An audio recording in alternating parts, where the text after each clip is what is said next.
तो फ्रांसीसी जो मंत्री साहब थे, रॉबर्ट शुमान को कहते हैं, 1950 में इनकी जो योजना थी, उन्होंने यूरोप को इकट्ठा करने के लिए एक आत्ममंथन किया। आत्ममंथन करने के बाद इन्हीं के प्रयासों की परिणति थी कि 1952 में यूरोपीय कोयला और इस्पात समुदाय की स्थापना हुई। अब जब कोयला इस्पात समुदाय की स्थापना करने का मुख्य उद्देश्य ये था कि भाई जो यूरोप के राज्य थे वो आपस में क्यों प्रतिस्पर्धा कर रहे थे, क्यों लड़ रहे थे, क्योंकि उनको क्या चाहिए था, उनको नेचुरल रिसोर्सेज चाहिए था, प्राकृतिक संसाधन चाहिए था, और प्राकृतिक संसाधन में कोयला और इस्पात मुख्य था। क्यों? क्योंकि कोयला और जो इस्पात है उस समय जो उद्योग थे उसकी रीढ़ की हड्डी कहा जाता था, इसी से ही उद्योग चल रहे थे, तो इसलिए एक प्रतिस्पर्धा होती थी। तो इन्होंने क्या करा, एक यूरोपीय कोयला इस्पात समुदाय बनाया जिसमें सदस्य जो देश थे, आपके सदस्य देशों को बोला गया कि भाई हम एक ऐसा बाजार डेवलप करेंगे, उस बाजार में हम क्या करेंगे, कोयला और स्टील पहुंचाएंगे। जिन देशों के पास कोयला स्टील होगा उस बाजार में पहुंचाएगा, और जिन देशों को उस कोयला स्टील की जरूरत होगी वो उन बाजारों से ले लेगा। तो इससे प्रतिस्पर्धा नहीं होगी और सबको जो नेचुरल रिसोर्सेस है वो आसानी से मिल जाएंगे। साथ में इन्होंने कहा इससे विश्व में शांति होगी। शांति क्यों? क्योंकि जब ये यूरोपीय देश जो महाशक्ति देश कहे जाते हैं आपस में नहीं लड़ेंगे, जब नहीं लड़ेंगे तो और कोई विश्व युद्ध नहीं होगा, और जब विश्व युद्ध नहीं होगा तो आपस में क्या रहेगी, शांति स्थापित होगी। और इन्होंने साथ में ये भी कहा कि जो भाई गरीब देश हैं, जो विकासशील देश हैं, जो नए नए देश अभी स्वतंत्र हुए हैं, या जो तीसरी दुनिया के देश हैं, उनको इससे फायदा मिलेगा। जो हमारे पास अतिरिक्त कोयला और इस्पात होगा वो हम इन देशों को मदद करेंगे, तो इन देशों में भी अर्थव्यवस्था बनेगी, यानी यहाँ पर भी औद्योगिक विकास होगा, इनकी भी अर्थव्यवस्था मजबूत होगी और ये भी अपनी ग्रोथ करेंगे। तो इससे क्या होगा, ये जो गरीब देश हैं, विकासशील देश हैं, ये आपस में नहीं लड़ेंगे तो विश्व में क्या होगी, शांति स्थापित होगी। तो इस प्रकार यूरोपीय कोयला इस्पात समुदाय का उदय हुआ। इसी यूरोपीय कोयला इस्पात समुदाय है, इसी ने यूरोपीय संघ की नींव रखी। अब आगे चल करके जब 1957 आया तो यूरोपीय में एक और रोम की संधि हुई, जिससे यूरोपीय आर्थिक समुदाय का उदय हुआ, और वहीं से कहा जाता है कि यूरोपीय संघ का उदय है। तो आगे बढ़ते हैं हम, जिसमें हम पढ़ेंगे यूरोपीय आर्थिक समुदाय के बारे में। जो कोयला एवं इस्पात समुदाय बना था 1952 में, इसी की परिणति थी कि 1957 में फिर से एक संधि हुई जो रोम में की गई। इसमें यूरोपीय आर्थिक समुदाय की स्थापना की गई। अब यूरोपीय आर्थिक समुदाय की स्थापना क्यों की गई, इसके कुछ उद्देश्य थे। तो पहला तो ये था कि भाई जो यूरोप का आर्थिक आधार था उसको एक करना है, यानी जिस जिस चीज़ों से हमें कमाई हो रही थी उसको हमें एक साथ लाना है, ताकि जो यूरोप के देशों को जिनको ज़्यादा क्षति हुई है उनको हम आपस में मदद करेंगे, और जो विकसित देश हैं वो जो जिनमें क्षति खा गए थे, जो सेकंड वर्ल्ड वॉर में बुरी तरह से प्रभावित हुए थे, उनकी हम मदद करेंगे और यूरोप को फिर से पुनः जीवित करेंगे और एक करेंगे। तो इससे हम फिर से महाशक्ति बन सकते हैं।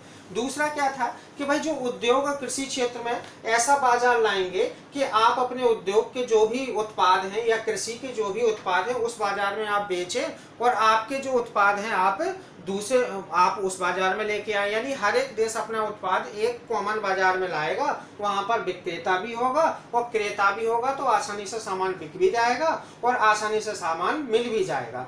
तीसरा, मुक्त व्यापार को हम निर्माण करेंगे। मुक्त व्यापार के निर्माण का मतलब यह है कि जब भाई आपका सामान एक देश से दूसरे देश जाता है तो बॉर्डर पर कुछ टैक्स लगते हैं, कुछ कस्टम लगता है, कुछ टैरिफ लगता है, उसको हम खत्म करेंगे। तो इससे क्या होगा, इससे आपसी भाईचारा बढ़ेगा, किसी को किसी का टैक्स नहीं देना पड़ेगा, तो ये एक देश से दूसरे देश में व्यापार आसानी से होगा और दूसरे देश से पहले देश में वस्तुओं का आवागमन भी आसानी से होगा। इससे सभी देशों का फायदा होगा और यूरोप अपने पैरों पर खड़ा हो जाएगा। तो अब ये उद्देश्य रखे गए थे। इसका फायदा क्या हुआ, इन एकीकरण से, इन कुछ सुधारों से यूरोप को अभूतपूर्व फायदा हुआ। यूरोप फिर से खड़ा होने लगा, यूरोप फिर से अपना विकास करने लगा, यूरोप में फिर से एकता के भाव आए, यानी यूरोप में एकता को बल मिला, क्योंकि एक दूसरे के बारे में सोचने लगे। तो सारे देशों ने अपनी पुरानी जो भी कटुता थी उसको भुला दिया और एक होने लगे।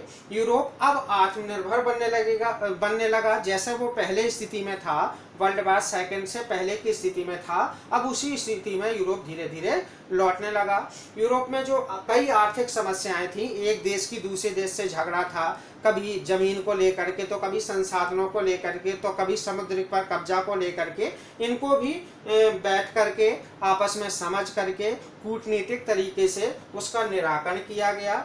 और अमेरिकी प्रभाव, क्योंकि सबसे पहला काम तो यही था, क्योंकि यूरोप अपना पुराना स्टेटस वापस चाहता था, जैसा वो सेकेंड वर्ल्ड वार से पहले था। दुनिया में जो उसका रुतबा था, या फर्स्ट वर्ल्ड वार से पहले था जो रुतबा था, वही रुतबा को वो कायम करना चाहता था। और वो देख रहा था इस रुतबा में सबसे ज्यादा धक्का जो लगा रहा है वो अमेरिका लगा रहा है, क्योंकि अमेरिका अगर विश्व शक्ति बन गया तो यूरोप का फिर से नाम और निशान कहीं नहीं रहेगा। इसलिए वो अमेरिका के प्रभाव को भी इन प्रयासों के जरिए कम करना चाहता था। तो इस प्रकार ये यूरोपीय आर्थिक समुदाय की स्थापना हुई, और इसी को आगे चल करके यूरोपीय संघ के शक्ल के रूप में माना गया जब maastricht की संधि की गई। तो आगे बढ़ते हैं हम इसमें।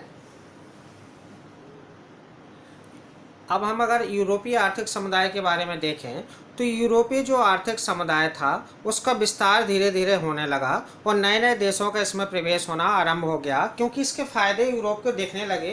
यूरोप के देशों ने समझा कि इससे काफ़ी फायदा ही एक देश को हो रहा है, दूसरे देशों को, इसके जो सदस्य देश हैं उनको हो रहा है। तो धीरे धीरे यूरोपीय आर्थिक समुदाय है उसमें नए सदस्यों का प्रवेश होने लगा, जिसमें से 1973 में डेनमार्क आया, आयरलैंड और ब्रिटेन भी इसमें शामिल हो गए। 1979 की बात करें तो यूरोपीय पार्लियामेंट का गठन हुआ।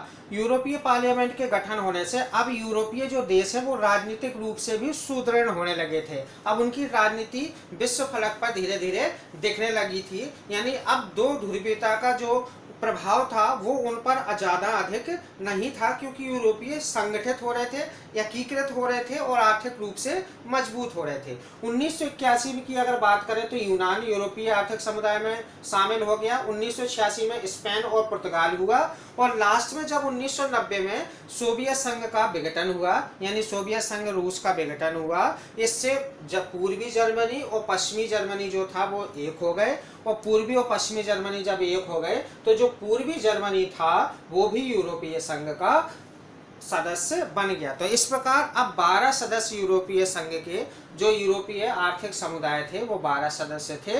इन्हीं 12 सदस्यों ने यूरोपीय आर्थिक समुदाय का नया नाम दिया, जिसका नाम क्या पड़ा, यूरोपीय संघ। तो ये यूरोपीय संघ की स्थापना maastricht संधि से हुई, जो कि 1999 में की गई थी।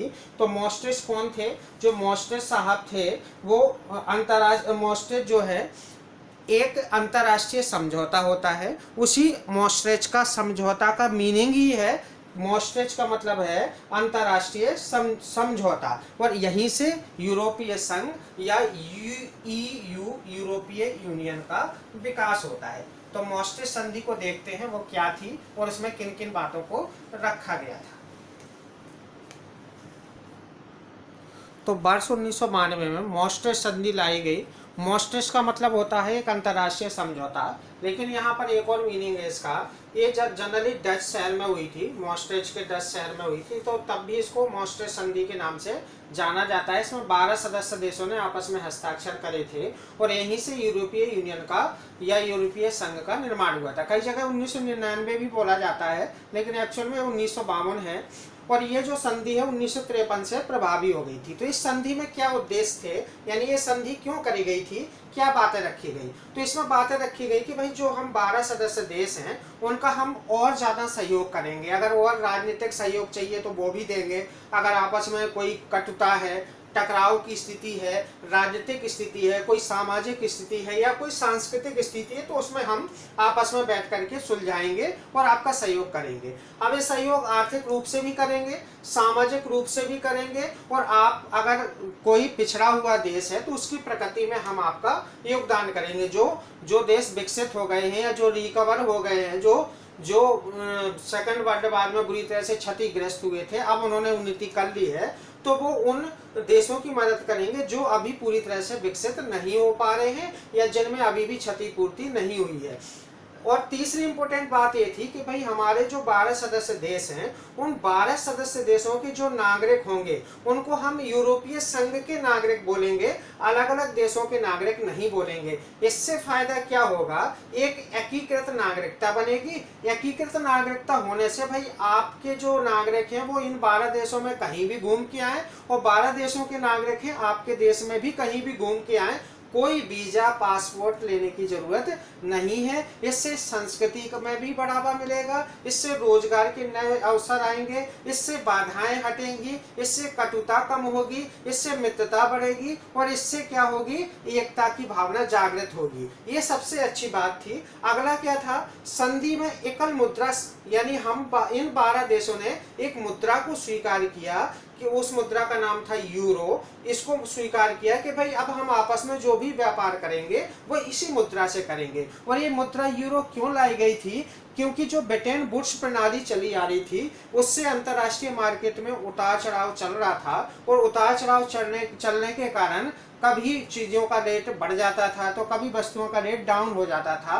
तो इस मुद्रा के जो विनिमय प्रणाली थी इसमें स्थिरता लाने के लिए यूरोपीय संघ ने यूरो की नींव रखी। अब 1997 से 2007 तक इस संधि में क्या है, कई बार संशोधन किया गया, और संशोधन इसलिए किया गया कि भाई समय के साथ कुछ परिवर्तन आएंगे, कुछ नई नई जरूरतें आएंगी, नए नए विचार आएंगे, कुछ जो पुराने जो नियम है वो अप्रभावी होंगे, नए नियमों की आवश्यकता होगी, तो हम उनके अनुसार इसमें संशोधन करते रहेंगे। हालांकि बीच में एक संविधान भी लाया गया, यूरोपीय संविधान, लेकिन वो संविधान सफल ना हो सका, और वो बाद में उस संविधान को लागू नहीं किया गया, उसकी जगह दूसरी व्यवस्था लाई गई।